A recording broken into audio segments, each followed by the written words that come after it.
तर विद्यार्थी मित्रांनो, इयत्ता 8वीची जी घटक चाचणी क्रमांक 2 होणार आहे, घटक चाचणी परीक्षा क्रमांक 2, तर त्याच्या दृष्टीनं गणित या विषयाची एक सराव प्रश्नपत्रिका आपण तयार केलेली आहे, जेणेकरून येणाऱ्या परीक्षेमध्ये तुम्हाला त्याचा नक्की फायदा होईल. गुण असणार आहेत 20 आणि वेळ असणार आहे इथे 40 मिनिटे. वेळ जो आहे परीक्षेचा तो असणार आहे 40 मिनिटे. तर त्याच्या दृष्टीनं ही परीक्षा अतिशय महत्त्वाची आहे. ही सराव प्रश्नपत्रिका परीक्षेत तुम्हाला याचा नक्की उपयोग होईल. घटक चाचणी क्रमांक 2. तर याच्यामध्ये तुम्हाला माहिती असेल की तुम्हाला जी प्रकरणं आहेत ती 10 ते 13 म्हणजे 10 आणि 13, 10, 11, 12, 13 ही प्रकरणं, 4 प्रकरणं त्याच्यामध्ये आहेत. तर चला तर सुरू करूया. प्रश्न क्रमांक 1. प्रश्न क्रमांक 1 काय असेल परीक्षेत? तर योग्य पर्याय निवडा, एकूण 4 गुण असतील. तर बघा इथे तुम्हाला दिलेलं आहे एक्सचा 5वा, दुसरा घातांक, तिसरा आणि अधिक 6 असं दिलेलं आहे. याची कोटी किती? तर सर्वात मोठा घातांक किती आहे? 5. त्यामुळे कोटी किती असणार आहे? 5. जो सगळ्यात मोठा घातांक आहे तितकी काय असणार आहे? कोटी असणार आहे. आता बघा 60, 50, 54, 46, 50 याची सरासरी किती असं विचारलं. तर 60 अधिक 50 अधिक 54 परत अधिक 46 अधिक 50. तर ह्या सगळ्यांची बेरीज करायची. किती संख्या आहेत बघा? 1, 2, 3, 4, 5. तर 5 संख्या आहेत म्हणून 5 न भागायचं. म्हणजे आधी सगळ्यांची बेरीज करायची आणि बेरीज केल्यानंतर त्याच्यामध्ये काय करायचं, तर त्याला 5 ने भागायचं. आता ह्या सगळ्यांची बेरीज किती येणार आहे? सगळ्यांची वरच्यांची बेरीज केल्यावर 260. त्याला कितीने भागायचं आहे? 5.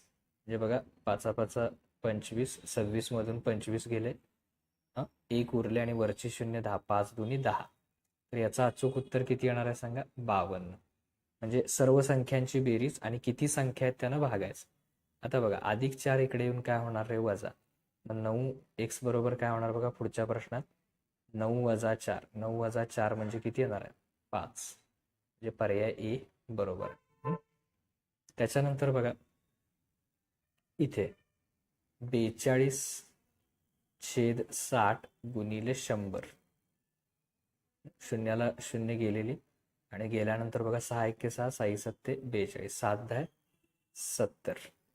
त्यामुळे अचूक उत्तर काय येणार आहे? 70. हे त्याचं अचूक उत्तर असणार आहे. टक्केवारी काढतो आपण आलेख काढण्यासाठी.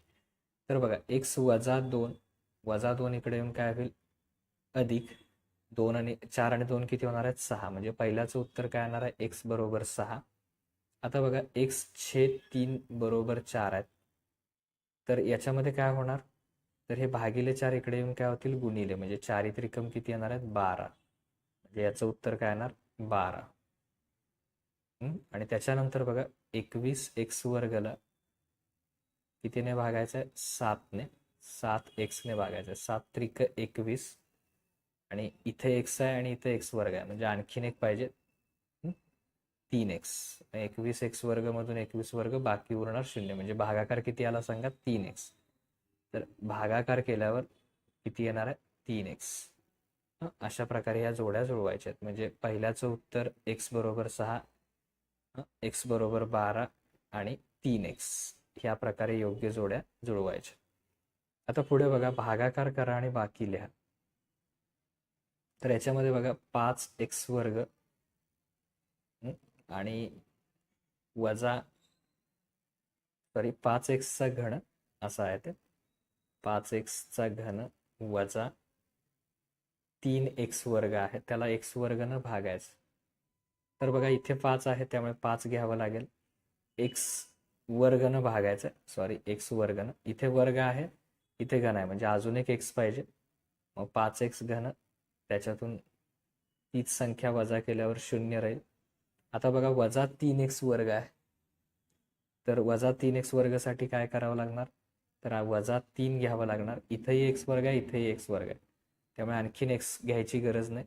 तर वजा 3x वर्ग, त्याच्यातून ते वजा जाईल, ते सुद्धा किती येईल? 0 येईल. त्यामुळे भागाकार किती येणार आहे सांगा? 5x वजा 3 हा भागाकार असणार आहे.